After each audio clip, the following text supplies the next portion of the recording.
بسم اللہ الرحمن الرحیم۔ السلام علیکم ڈیئر اسٹوڈنٹس، میں ہوں محمد عارف اور آپ دیکھ رہے ہیں میرے YouTube channel Arif the educator. Dear students, آج ہم Allama Iqbal open university course code 828 M A میڈ لیول کا لیکچر نمبر 6 پڑھیں گے، اور کورس کوڈ ہے 828 ٹیچر ایجوکیشن ان پاکستان، جس کا عنوان ہے جو آج ہم پڑھیں گے وہ ہے استاد اور تدریس، ٹیچر اینڈ ٹیچنگ۔ استاد اور تدریس یعنی ٹیچنگ کا لفظ کئی طرح سے استعمال ہوتا ہے۔ اس کے مختلف تعریفوں کی وجہ سے علمی حلقوں میں اس پر کئی بحثیں ملتی ہیں۔ تدریس کی مختلف تعریفوں کو کھول کر پیش کرنا ایک دلچسپ اقدام ہوگا۔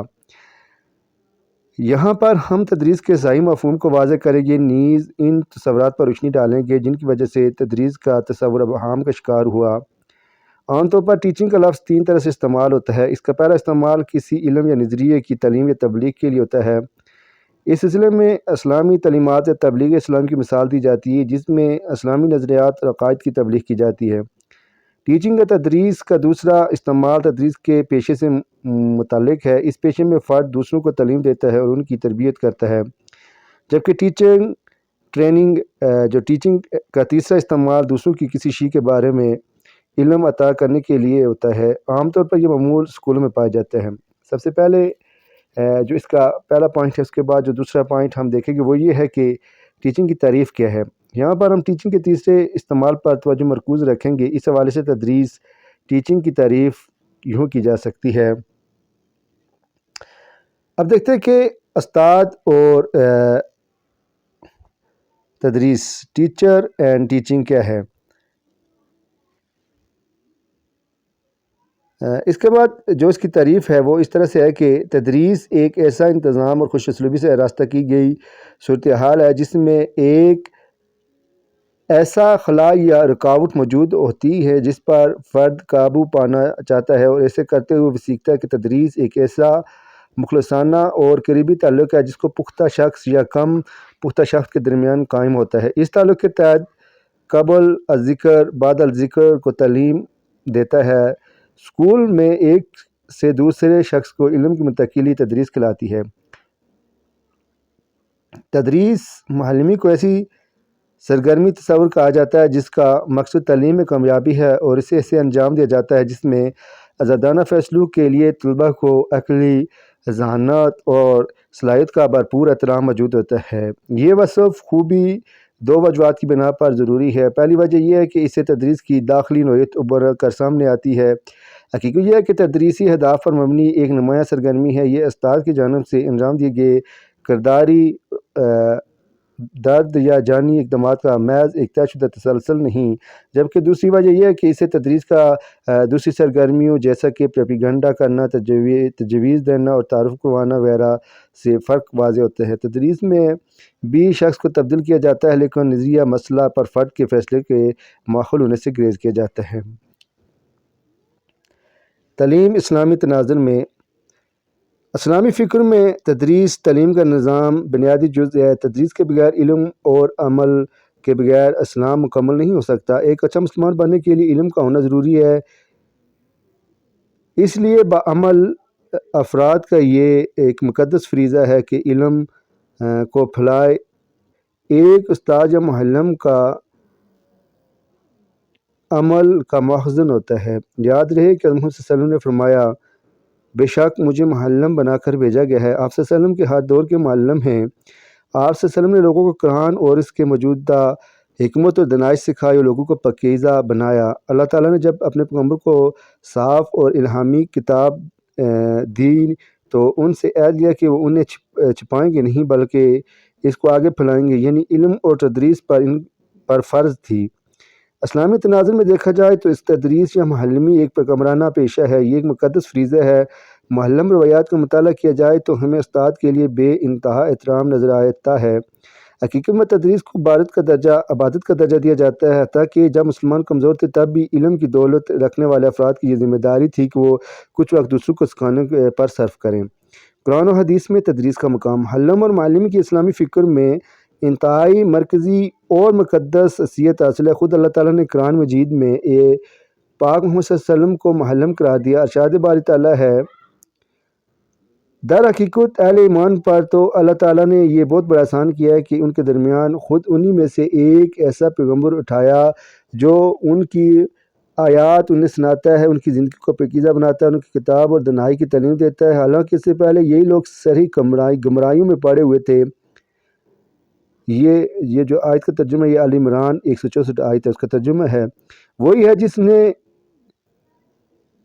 امیوں کے اندر ایک رسول خود انہی میں سے اٹھایا جو انہیں اس کی آیات سناتا ہے اور ان کی زندگی سنوارتا ہے اور ان کو کتاب اور حکمت کی تعلیم دیتا ہے۔ حضرت محمد صلی اللہ علیہ وسلم کی حدیث میں بھی محلمی کی تقدس کو بیان کیا گیا ہے۔ ایک جگہ حضرت صلی اللہ علیہ وسلم نے فرمایا، جس کا مفہوم یہ ہے کہ کبھی کسی شخص کے مثل بننے کی خواہش نہ کرو سوائے ایسا شخص جس نے اللہ تعالیٰ نے دولت دی اور اسے درست راہ پر خرچ کیا، اور ایسے شخص کے جسے اللہ تعالیٰ نے دنائی قرآن عطا کیا اور اس پر عمل کیا اور دوسروں کو سکھایا۔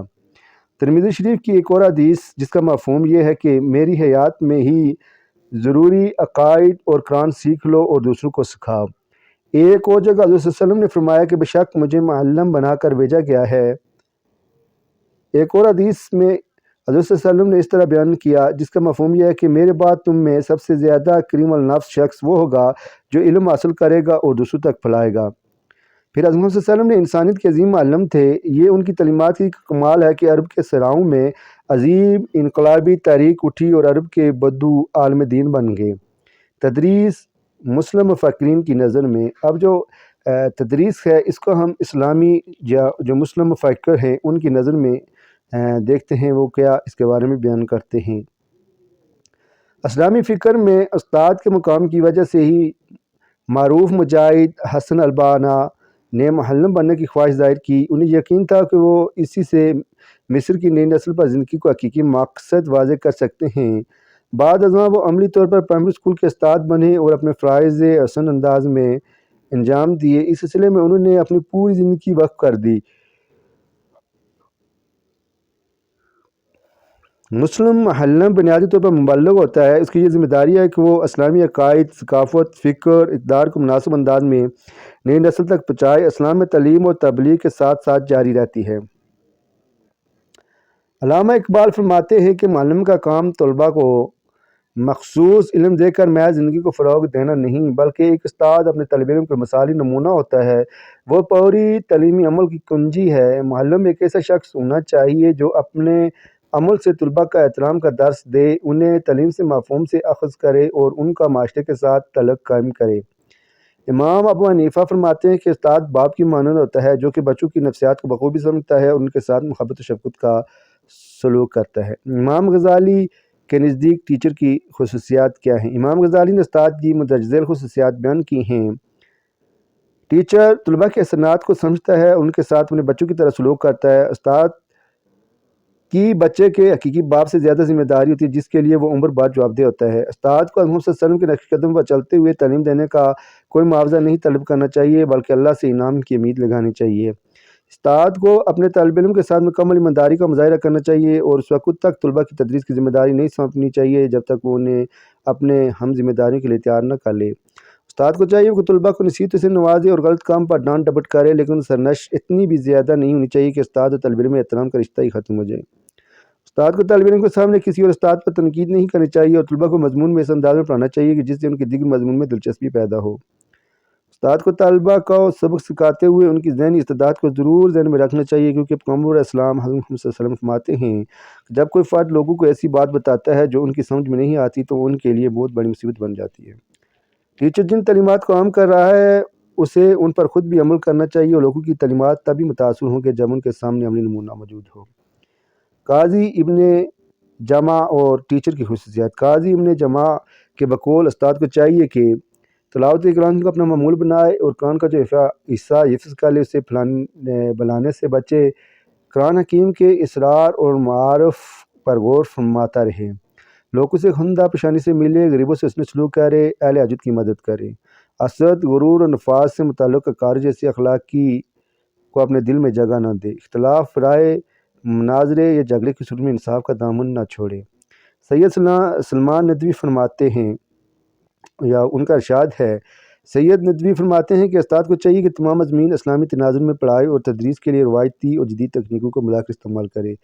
سید قطب کا ارشاد ہے، سید قطب فرماتے ہیں کہ محلم حق بات کہتے ہوئے کبھی ڈگمگانا نہیں چاہیے۔ استاد کو چاہیے کہ اپنے مضمون میں مہارت رکھتے کے ساتھ ساتھ اسلام کا اچھا مغلف بھی ہونا چاہیے، اس کے نظریے واضح ہونا چاہیے اور اسے اسلام کا بہترین نمونہ بن کر دکھانا چاہیے۔ سید قطب کی نظر میں طلباء کی ذہنی اور اخلاقی تربیت مسلم محلم کی اولین ذمہ داری ہے، کیونکہ معاشرے میں ایسی تربیت کے لیے کوئی اور ذریعہ موجود نہیں۔ مولانا مودودی کا ارشاد ہے، مولانا مودودی فرماتے ہیں کہ معلم کو قرآن حدیث کے ساتھ مذہبی علوم پر بھی مکمل دسترس ہونی چاہیے، صرف معلم ہی نہیں بلکہ پورے خاندان کا شریعت پر عمل درآمد کرنے والا ہونا چاہیے۔ ایک مسلم استاد تعلیمی نظام و نصاب میں تبدیلی کے لیے انتظار نہیں کرتا، بلکہ جو ماحول اور نظام ملتا ہے اس میں طلباء اسلامی تناظر میں تربیت شروع کر دیتا ہے۔